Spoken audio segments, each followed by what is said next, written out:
조갑제 TV 시청자 여러분 안녕하십니까. 2020년 9월 22일 정오입니다. 문재인 대통령은 오늘 청와대에서 영상국무회의를 주재를 한 자리에서 일부 우파단체가 계획 중인 10월 3일 개천절 집회에 대해서 경고를 했습니다. 우리 사회를 또다시 위험에 빠뜨린다면 어떤 관용도 기대할 수 없을 것이다. 방역에 힘을 모으고 있는 국민들의 수고를 한순간에 허사로 돌리는 일체의 방해 행위에 대해서는 강력한 조치를 취할 것이다. 무관용을 강조를 했습니다. 코로나 재확산의 위기를 초래했던 불법 집회가 또다시 계획되고 있고 방역을 저해하는 가짜뉴스도 여전히 기승을 부리고 있다. 공동체의 안녕을 위태롭게 하고 이웃의 삶을 무너뜨리는 반사회적 범죄를 집회의 자유와 표현의 자유라는 이름으로 옹호해서는 안 된다. 여전히 불법 집회 강행을 계획하시는 분들이 있다면 부디 자제해 주실 것을 당부드린다라고 했습니다. 1일 국내 신규 확진자 수가 계속 줄면서 3일 연속으로 두 자릿수를 기록했다. 이제 조금만 더 힘을 내면 코로나 재확산의 위기 국면을 벗어나 서서히 안정화 단계로 접어들 수 있다는 희망을 가질 수 있게 되었다. 국민들께서도 많은 희생과 불편을 감수하면서 꿋꿋이 참고 견디며 협조해 주셨다. 방역당국과 의료진들도 오랫동안 코로나와 사투를 벌이는 힘겨운 상황에서도 방역의 최전선을 지키며 헌신해 주셨다. 하지만 아직 가야 할 길이 많이 남아있고 어떠한 경우에도 경계를 늦춰서는 안 된다고 이야기를 했습니다. 코로나 확산의 고비를 겨우 넘기고 있지만 효과 있는 백신과 치료제가 나올 때까지는 장기전이다. 서로 격려하고 인내하며 방역은 방역대로 성공하고 경제는 경제대로 살려나갈 수 있도록 연대와 협력의 정신을 발휘해달라고 했고요. 특별 방역기간으로 설정된 추석 연휴도 얼마 남지 않았다. 방역 수칙과 함께하는 안전한 명절이 되기를 기대한다고 했습니다. 4차 추가 경정 예산과 관련해서는 오늘 국회에서 처리되기를 기대한다. 코로나로 힘든 국민들의 어려움을 하루라도 빨리 들어드릴 수 있기를 바란다. 등등 이런 발언을 했습니다. 이 발언에는 많은 문제가 있습니다. 지난 8월 15일 광화문 집회가 코로나 재확산의 계기가 되었다고 하는데 그런 증거는 없습니다. 광화문 집회에 참석한 사람 몇 사람을 조사를 했는데 그 중에 확진자가 몇 사람이 나왔다. 그 퍼센테이지가 전국 평균보다 월등히 높다. 이런 자료가 나와야 되는데 그런 자료가 없습니다. 상식적으로 광화문 집회 야외에서 마스크를 끼고 비가 오는 중에 집회한 것이 재확산의 계기가 되었다는 것은 명백한 거짓말입니다. 재확산의 계기는 그 전에 7월 말 8월 초에 있었던 휴가, 해수욕장 인파, 그리고 지하철 이런 데서 더 많이 확산되었죠. 공개된 장소에서 코로나가 감염된다는 증거가 없었기 때문에 당시 행정법원이 광화문 집회의 일부 집회에 대해서 허가를 해 주었던 것입니다. 지금 언론에서 보도할 때는 광화문에 갔다 온 사람이 감염되면 이건 광화문에서 감염되었다라고 하는데 그 사람이 동선을 파악하면은 광화문에 있었던 시간보다는 지하철 안에 있었던 시간이 훨씬 더 길었을 가능성이 많습니다. 몇몇 사람들은.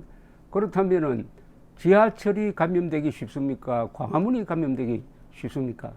어떤 사람이 한때 8월 15일 광화문에 있었다는 것만 가지고 전부 덮어 씌우는데 앞장서고 있는 게 문재인, 이낙연 이런 사람들의 비과학적인 마녀 사냥입니다. 이 전염병을 정치적으로 이용을 하면은 전염병에 걸린 사람을 잠재적 범죄자로 모를 수가 있습니다. 그 연장선상에서 10월 3일 집회를 이렇게 경고를 하고 있는데 저는 우파 단체가 10월 3일에 광화문에 모일 것 같지가 않습니다. 그래도 계속 이런 경고를 하는 것은 이제 8월 15일과 10월 3일을 같은 걸로 연결시켜 가지고 집회를 원천 봉쇄하겠다는 의도가 아닌가 모르겠습니다. 요사이 서경석 목사가 주도해가지고 차량 시위를 한 번 했고, 지난 주말에 했고, 이번 주말에 또 한다고 합니다. 차량 시위는 자기 차를 몰고 나오니까 그야말로 가장 안전하죠. 그것도 9대 이상은 안 된다 해가지고 제한을 한다고 하는데, 이 세상에 무슨 법이 차량 시위는 9대만 해야 된다는 법이 있는지, 이게 다 코로나를 빙자해가지고 국민의 기본권, 국민 기본권 중에 기본권인 표현의 자유와 집회의 자유를 제한하려고 하는 음모라고 저는 봅니다. 그러나 음모든 뭐든 국민 여론이 뒷받침되지 않는 시위는 오히려 부작용을 나타낸다는 것도 명백한 원리죠. 그러니까 차라리 저의 생각은 이번 10월 3일은 아예 광화문 광장에 사람 한 사람, 한 사람도 나타나지 않는 완전히 텅 빈 공간을 만들어주는 것도 역설적으로 좋은 시위 효과를 거둘 수 있지 않을까 생각됩니다. 광화문을 비우자, 차라리 광화문을 비우자 하는 캠페인을 하는 게 어떨까 싶습니다. 차라리 광화문을 비우자. 작년 10월 3일은 대한민국 생긴 이후에 최대 인파가 몰렸습니다. 그 정확한 통계가 있습니다.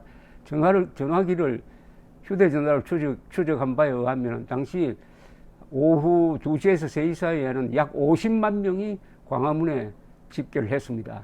흔히 이것을 10월의 추억이라고 합니다. 10월의 전설이라고 합니다. 그 광화문 시위를 주도했던 정광훈 목사는 지금 보석되었다가 재수감이 되어 있습니다. 이것은 지난 1년 사이에 있었던 정치 상황을 잘 요약해서 설명합니다. 광화문에 아마 한국 역사상 최대 규모의 군중이 모였지만은 이게 정치적으로 표로서 전환되지는 않았습니다. 그리하여 총선에서 여당이 압승을 했습니다. 군중이 많이 모인다고 해가지고 선거에서 이기는 게 아닙니다. 군중이 많이 모이면은 그게 국민들의 마음을 돌려가지고 선거에서도 이길 수가 있어야 이게 진정한 대중운동입니다. 그게 왜 되지 않느냐 하는 것은 그 지도부에서 우파 또는 당시 통합당 지도부에서 슬기롭게 대처하지 못한 것과 관계가 있다 이겁니다. 그러니까 이제는 차량 시위는 좋은 저는 하나의 방식이라고 생각하는데, 그날 10월 3일 문재인 정권에 대한 반대, 추미애 법무장관에 대한 반대 의사를 표시하는 어떤 다른 방법을 한번 선택해 볼 필요가 있지 않을까 생각이 듭니다. 다른 방법, 차량 시위도 그 중에 하나의 방법이고, 그 중에 또 다른 방법이 아까 설명드렸던 광화문 광장을 아예 텅텅 비게 만들자 하는 것도 하나의 역설적 방법이 아니냐. 또 10월 3일을 기해서 일제히 글을 쓰자. 댓글이든 SNS 글이든 아니면 기고문이든 투고문이든 글을 쓰기 운동, 아니면 10월 3일 오전 10시를 기해서 뭐 경적 울리기 운동 등등 여러 가지 방식이 있을 것이라고 생각합니다. 조지 오웰이 한 유명한 이야기가 있습니다. 공산주의자와 싸울 때는 우리도 공산주의자처럼 광신적으로 가야 한다는 이야기가 있지만 나는 다른 생각이다. 우리는 머리를 써야 한다고 했습니다. 그렇습니다. 머리를 써야 합니다. 왜냐? 이 자유진영에 속한 사람들은 개인의 능력이 뛰어납니다. 머리가 좋고요. 전문성이 있습니다. 그리고 생각도 아주 건전합니다. 그런데 반대 진영에 있는 사람들은 그런 개인적 능력이 떨어지니까 조직의 힘을 동원합니다.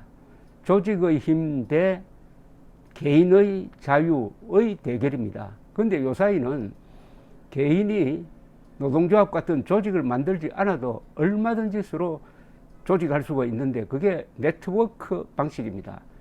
SNS를 통한 네트워크 방식으로 대결한다면은 개인의 역량이 뛰어난 이 자유진영 사람들이 좌파처럼 조직할 수 있다 이겁니다. 그러면은 이길 수밖에 없는 것이죠. 10월 3일 광화문 광장을, 이승만 광장을 텅 비워 놓읍시다. 감사합니다.